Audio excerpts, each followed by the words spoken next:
Il porte les couleurs de l'oiseau de paradis en hommage à sa beauté.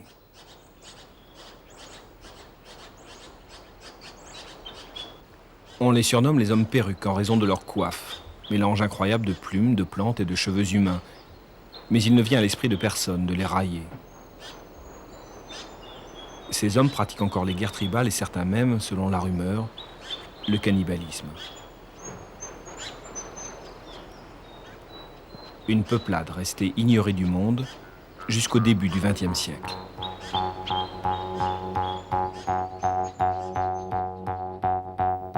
Leur pays est tellement sauvage et inaccessible qu'on l'a longtemps cru inhabité. Ce sont des chercheurs d'or australiens qui ont exploré la région pour la première fois en 1930. C'est à eux que nous devons ces images. Lors de cette première expédition, les Australiens ne trouveront pas d'or, mais un peuple étrange à la langue inconnue, les Houlis. On a cru que c'étaient les esprits des ancêtres qui revenaient. On a cru ça parce qu'ils avaient la peau blanche, des vêtements différents et une odeur particulière. Voilà ce qu'on a pensé. Leur peau est blanche car ils ont passé de nombreuses années sous terre. Ils sentent différemment, mais ce doit être l'odeur de la tombe.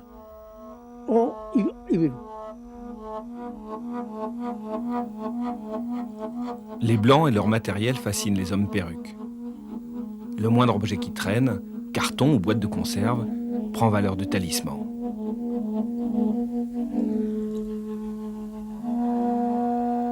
Pour contenir les demandes de plus en plus pressantes des guerriers Houlis, les Blancs vont faire étalage de leurs forces.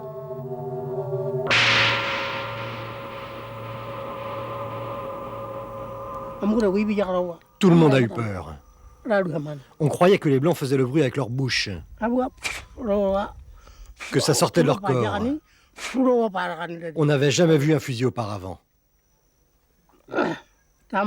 Le son était terrible. À Tari, pour se dégager de la foule, le chef de l'expédition fait ouvrir le feu.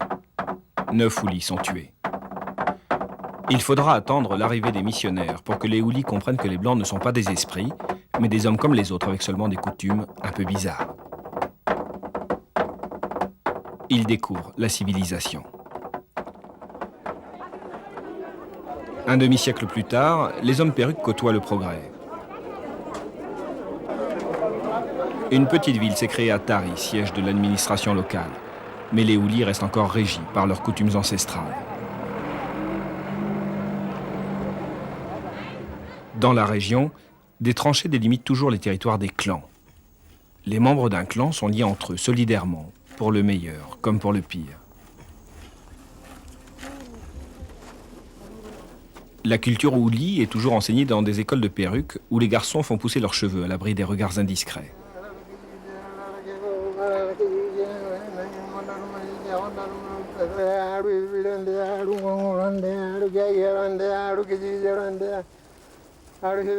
Quand il les sent prêts à affronter la vie, le maître coupe les cheveux de ses élèves.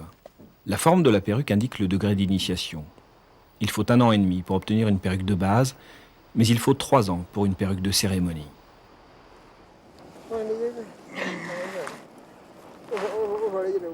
Réussir à modeler des cheveux crépus demande une attention quotidienne.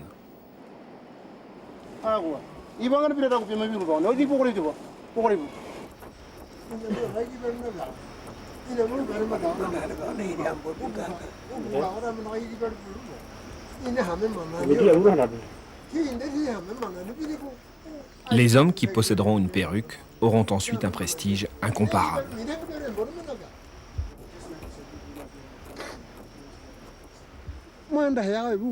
Celui qui porte la perruque est plus respecté. Les gens savent qu'il est allé à l'école, qu'il est initié. Il connaît la culture et les origines de son clan. C'est quelqu'un de respectable dans le village.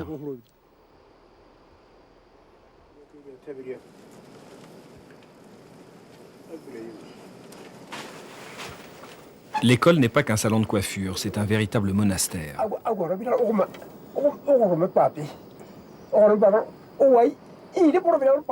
Les maîtres y enseignent tous les secrets de la culture ouli, comme l'art de la guerre.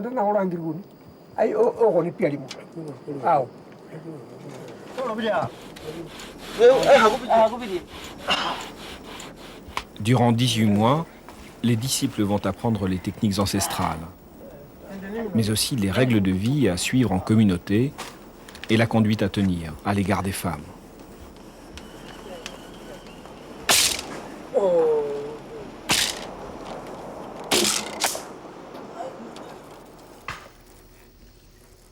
Dans la vie quotidienne des Houlis, la matinée est consacrée à la toilette et à la chasse.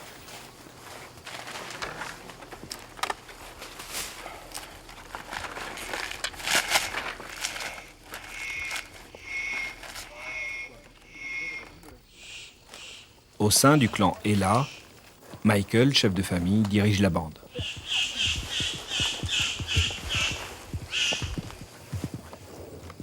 Les Houlis cherchent des plumes d'oiseaux régulièrement pour renouveler la beauté de leurs perruques.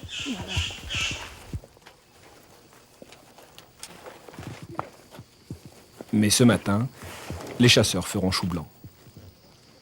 En venant ici, on a vu une femme. Et dans la forêt, on en a vu une autre. On n'aurait pas dû. Elles ne doivent pas savoir qu'on va à la chasse. Les mauvais esprits des femmes nous ont accompagnés, les oiseaux s'en sont aperçus et ils sont partis.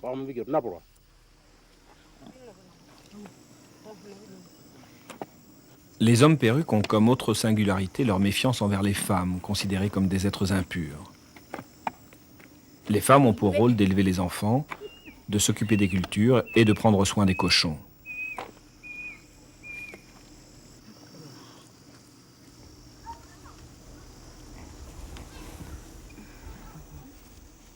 Michael et les hommes de la famille, même mariés, vivent entre eux dans leur propre maison. Ils cuisinent leur nourriture de peur de l'avoir souillée par une main féminine. Dès l'âge de 5 ans, les garçons apprennent à vivre sans leur mère. Nous vivons séparés pour différentes raisons. D'abord, ça nous évite de nous disputer avec elles. Ensuite, nous ne voulons pas qu'elles apprennent nos secrets. Elles ne doivent pas voir comment on vit, ni même entendre ce qu'on dit. De toute façon, elles font ce qu'on leur dit de faire. Si on leur dit de planter, elles plantent. Si on leur dit surveiller les cochons, elles les surveillent. Elles ne peuvent pas dire non. Ce sont nos esclaves, vous comprenez ?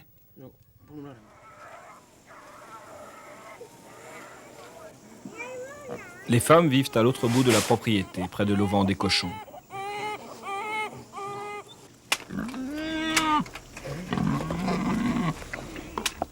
Pendant leurs règles, les femmes doivent rester cachées. Si un homme les aperçoit durant cette période, il perdra la santé et tous ses biens. Il peut même en mourir. Ce sont des guerriers. Ils tuent des hommes, donc s'ils se mettent en colère, ils peuvent nous tuer. C'est pour ça qu'on ne va pas dans leur maison. Pendant nos règles ou après la naissance d'un bébé, on n'a pas le droit de les voir, encore moins de vivre avec.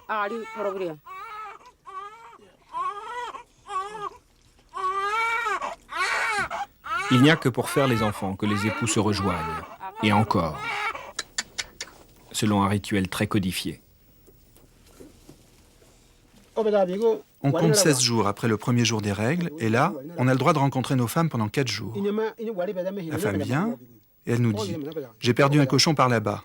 Et on va avec elle dans le bush pour l'aider à le retrouver. Et là, on peut faire un bébé.